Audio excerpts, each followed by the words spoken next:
So a lot of people are jumping ship from Dungeons and Dragons 5th edition because of the open gaming license, and as someone who was aspiring to make third-party content for Dungeons and Dragons, I totally feel you. But I'm just going to talk about 5 tabletop games that I think are arguably better at some things than Dungeons and Dragons 5th edition. If you want to check out other games, I see a lot of people jumping to Pathfinder, which is very much like Dungeons and Dragons, which is fine if that's what you want to keep. It's very easy, very accessible. It's probably easier to migrate your group over to something similar to 5th edition Dungeons and Dragons. But here are just some other options that might be tailored for your group. Specifically, say maybe you like more combat, less combat, investigating, or maybe you just want to explore other themes such as superheroes or sci-fi. So that brings us to our first tabletop game, which is Starfinder, also made by Paizo. Essentially the same thing as Pathfinder, it's just sci-fi, just for a change in theme, and especially as a dungeon master, especially if your party doesn't like your setting, or maybe the setting's getting a little stale, it's super easy to just continue with those characters and not have to make a whole new campaign or anything, because you can just hop to a different planet that you make up, and it's so easy to transfer that stuff, and they can run their own ship, they can have so many more options with a sci-fi setting as opposed to, say, just regular fantasy. With regular fantasy, it's kind of weird if they try to switch up like that. I mean, you can always work it in, but it's a lot more work. You have to explain like multiplanar travel, or maybe you have to make like a whole entire continent, whereas this one you can have very sort of just individual planets that do certain things certain ways, and they can just hop into their ship and jump over there at a whim. But it is still very much like Pathfinder or Dungeons and Dragons, just in the same system basically. The only thing that's kind of a challenge is getting used to the character sheet. I thought that was a little weird to decipher at first, but once you get that down, super easy to get into. I have some story times I can talk about Starfinder with my other GM in our group, Goat. He plays a 4-armed alien named Spinus Pendragon, does some wacky stuff with some grenades, concluding with crazy intimidation checks. But that's Starfinder. It's still fantasy-esque. You still have your martial weapons, you still have halberds, swords, all that, but you also have like laser guns, and you can have your ship and customize that and do all sorts of crazy wacky stuff. And if you have like a really chaotic group, that's going to be really, really fun for them. Which leads to our next game. This one I actually haven't played too much, but this is a superhero tabletop game. I've just sort of read through the system and gotten a feel for how it would actually go, and it actually is really, really interesting. So this, I think, just came out. This is called Absolute Power. It's a 2nd edition. The 1st edition was, I think, from the 90s, and this is just a continuation, but it uses something called a tri-stat system, where you have just 3 stats, you pump points in there, designated by the DM at session 0, and you can customize your character as much as you want, and that is actually that's actually the main draw of Absolute Power for me personally. There is endless character customization options in terms of gear, items, what superpowers your guy has, what limitations your superpowers have, how powerful they can be. So for instance, for example, we'll say in this system, your DM designates you as like a pretty powerful superhuman, gives you about 100 points to play with, and it's all point by. You will go in and you'll just assign it to your stats, but then you can also assign those points to your superpowers. So say, for example, you want to be extra stretchy, that's an actual superpower in here, sort of like Mr. Fantastic from the Fantastic Four. Say you want to be extra stretchy, say rank 1, you spend 4 points, and you can stretch up to 3 meters. You can rank that up with an enhancement, or just rank up the power itself, and you can stretch up to 30 meters, and then you can bring it all the way up to stretching across the city, and you just get extra crazy with it. There's not really any ceiling on how wacky your superpowers can be, but there are ways to get more points if you want to have like other superpowers on top of the one. Maybe you don't want to be a one-trick pony. You can put limitations to get points back, and those can range anywhere from like having too many fans who bombard you in the streets, which can obviously be an obstacle when you're fighting villains in the city, or you can say you can only use your powers during the daylight or something like that. So lots of fun little options in terms of like gear, your superpowers, very in-depth character customization. I love it. Again, I haven't actually played this one yet, but I'm hoping to at least play one session soon, and I can get back to you on that. But I highly recommend that, especially if you like superheroes, or maybe more nitty-gritty superhero stuff, more like the actual Marvel and DC comics. Super fun system there. And then we also have, this is one of my favorite This is Cyberpunk Red. I've talked about this a lot on my YouTube channel and on Twitch, which you should follow, Rigi2 over on Twitch. But I played a lot of Cyberpunk 2077, put about 200 hours in there, absolutely loved it, fell in love with it, and so I bought Cyberpunk Red and took a look at it. Actually played a couple sessions and had a blast. We had some really fun characters in there, and I can do a couple story times on that as well. But Cyberpunk Red is kind of like a really good alternative to D&D in terms of like actual combat flow. It's very straightforward. It uses a D10 system, and there's a lot of opposed rolls where if you go for a melee attack, the other person rolls with their reflex.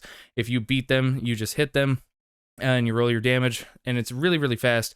It uses 3-second rounds of combat, and the character customization is only really limited by the amount of money you have, and you'll obviously be gaining a lot of money. I designated how many eddies that they had, or euro dollars, which is the currency of Night City, that they had to play with at the beginning, and they just sort of bought whatever cyberware that they wanted, or if they wanted certain weapons or guns, ammo, you just buy all that, and that's kind of just how you build your character. There's a bunch of roles, which are sort of the classes, and those are really, really fun. I have an idea for a character I'd want to play. You basically get rank 4 in whatever role you pick. There's things like media, which is like a journalist or a bard, I guess. They have things like a solo, which is like a fighter. You're just really good at combat. There's nomads, who are basically like pack tactic fighters out in the outer rim of Night City. Lots of customization to be had there, and the role abilities are really, really powerful. Specifically, my character idea for Cyberpunk Red would be to play media, and you have an ability to gather evidence, and you can actually just use that evidence whatever ways you want to gather it, and you can use that to take down certain individuals, megacorps, gangs, whatever it may be, whatever your goal is. And that part is super cool to me. You can be very powerful just out the gates. Combat is a lot more deadly in Cyberpunk Red, so just be aware of that, but it is a lot faster, and the fact that it is a lot faster makes it a lot more deadly. Another thing that it does really well with combat is when you're rolling, say, to shoot a guy, you'll just have a rate of fire on whatever your weapon is. Say it'd be 2 or 3, and that's how many attacks you'll do when you do your one action on your turn. So say you use your attack action, you have a rate of fire of 2, you roll up your attacks twice, and you'll have this table for distances, and each weapon is going to be better at different distances, and you'll know the DC that you have to beat all the time. You never have to guess. There's no extra, like, weird table talk, like saying, oh, I rolled a 16, does that hit? And you're kind of figuring out what it is over time throughout the rounds of combat. No, this one just gives it to you, you hit them, and then you roll your damage. Super straightforward, super streamlined combat. I love it for that. But again, there is those options like with the media where you don't have to do combat for everything. You can always run a net runner, hack into systems, get information that way, and that's kind of its own little mini game. It can be somewhat complicated, but once you get it down, it's okay. And the biggest thing with Cyberpunk Red is it actually has an app for your phone, and it's free. It's the Red Companion app. And you can create your character in 2 seconds. You can literally just use a template. You can build your points, and it does everything for you in there. It'll track your ammo, and it's so nice. I wish every tabletop game had an app like that. And again, it's free. And if you're the game master like me, I spent $5. You spend one-time $5 purchase. You get all the tools necessary for running random encounters. You can do weather rules if you want to. Random vending machines in the area of wherever they are if they need to purchase something. Whatever items are available in night markets, it will calculate all that for you, so you don't even have to work at it. Really nice as a game master, just so you don't have to make your own tables and come up with whatever might be in the area. It'll just set it all up for you instantaneously. Another awesome thing with Cyberpunk Red and Art to Silverian Games is all the DLC. They don't have a bunch of physical books, which is kind of a bummer, but at the same time, they just give you free DLC on their website that you can use to expand your Cyberpunk Red game. There's a bunch of bonus rules and erratas, whatever, just rebalancing, and you don't have to pay for it or buy another edition or anything, no expansion books. You can just go open the PDF, you have all the information up to you, and it still has all the cool little arts. It looks like it's from a book, and you can just print it off PDF-wise or use it on your whatever device you're using, which I like physical books because I like to page through them when I'm bored, but still awesome that it's all free. I know that they do have a paid book coming out with a big number of expansions, but any little fun tidbits that they add throughout its lifespan is just going to be free on their website, so another really nice thing from Art of Silverian Games, which is funny because that's like that's kind of the opposite of Wizards of the Coast. Go figure. This next game is this one's actually one of my favorites. I probably like this the most of any tabletop game I've played. This is Call of Cthulhu.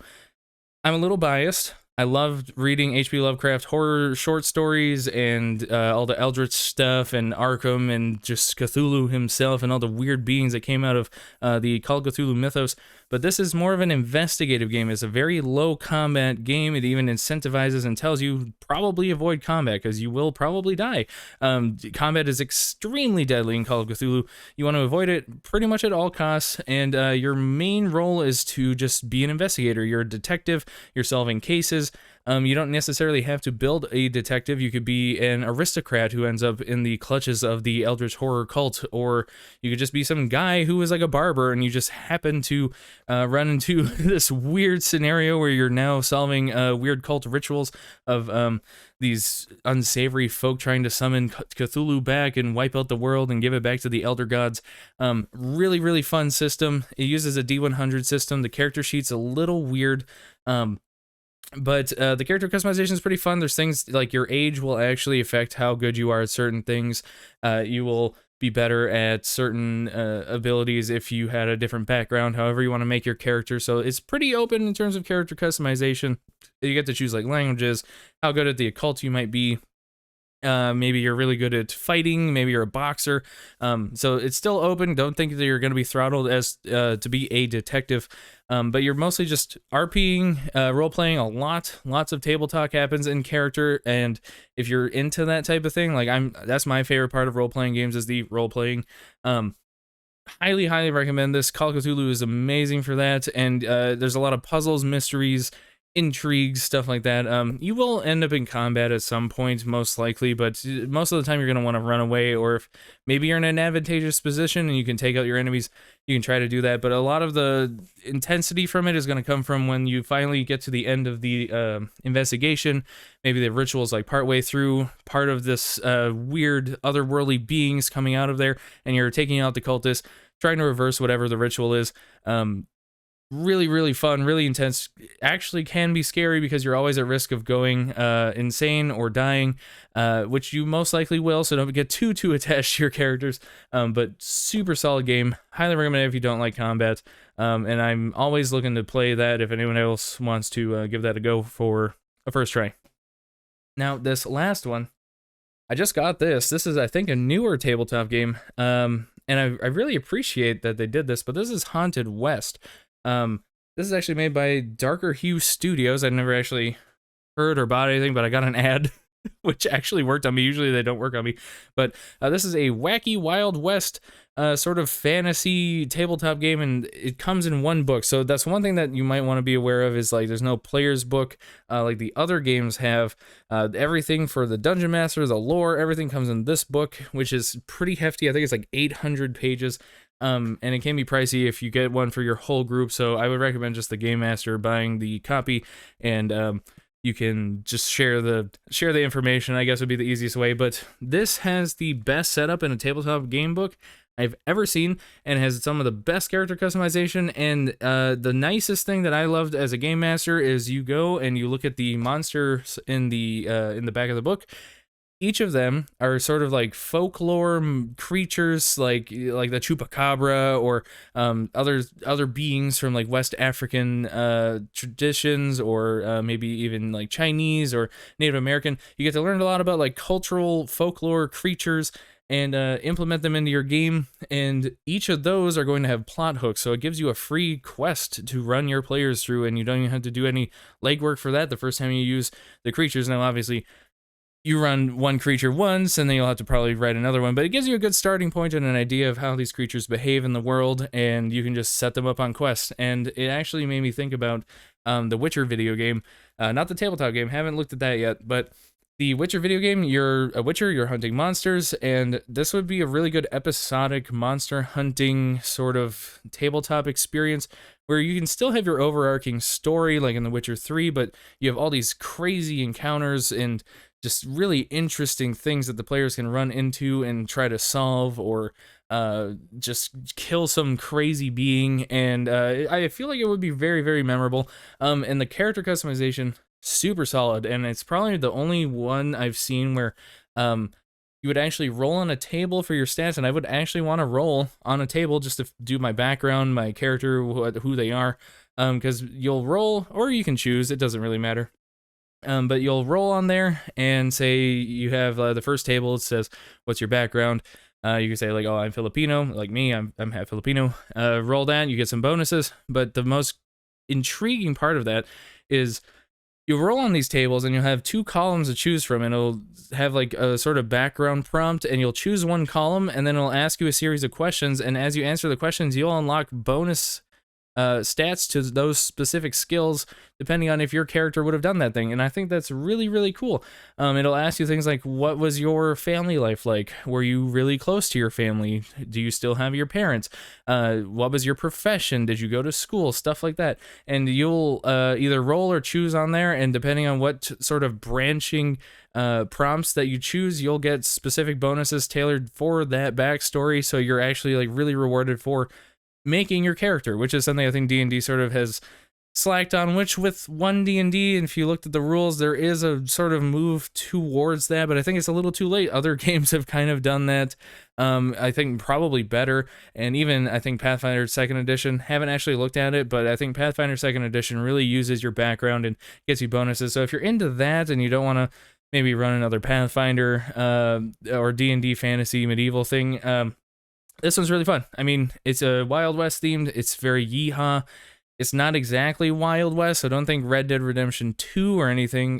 There are UFOs, there are aliens, there are spectral beings and monsters, so it is still very much fantasy. It's just, you have a nice Wild West saloon shoot 'em up backdrop on there, which is kind of different. I feel like the Wild West is a little overlooked in terms of video games and tabletop in general. I mean, we only have Red Dead Redemption for that, so I really appreciate that they had that. I actually haven't played this one yet. I did take a look at the system in depth here. I love what it's got to offer. I haven't looked at the actual world itself, but the system itself is very, very solid. Highly recommend if you just want to have a nice episodic monster hunting investigative sort of campaign that you can play with your group, or if you want to do just rootin' tootin' wild shooting Wild West stuff in there. There's plenty of that for you to choose from and sort of build off of as well. So those are my 5 favorite tabletop games other than D&D. I hope this helps you if you're trying to find something else to play. If you don't want to play D&D and support Wizards of the Coast anymore, these are very, very solid options. And if anyone ever wants to do a test run, I've done this a lot for Dungeons and Dragons or getting people into tabletop. I will just invite them over, or we can do it over Discord, obviously, if you're far away, and I will just run you through a solo session, and you can see if you like it, or if your players would like it. I'm more than happy to do that. I love running any tabletop systems for anybody just to get more people into the hobby. I think that's a beautiful thing, and you can have a lot of fun. So, with that being said, thank you so much for watching. I did try to get this in one take. I did have one slip up, so close. But thank you so much for watching. If you enjoyed the video or you found anything interesting, go ahead, drop a comment down below. If you have any questions, go ahead and feel free to comment that as well. Hit the like button, hit that subscribe button. I am going to move more towards tabletop content and board games. Still cover a little bit of video games. Still cyberpunk lore and stuff that you can use for Cyberpunk Red, but I think look a lot more at those systems, as I am kind of shying away from video games. Video games just haven't grabbed me ever since I beat Cyberpunk 2077, and it kind of feels bad. I never thought I'd be saying this stuff, but I'm actually looking more into writing short stories or writing books and maybe modules for any tabletop system out there that uses an open license. So that's where I'm kind of headed there, and yeah, I guess that wraps it up. So thanks again so much for watching. I hope you enjoyed the video. I hope you learned something or found something interesting that you can use at your own table, and I will see you in the next one with whatever it is I'm doing. Peace out.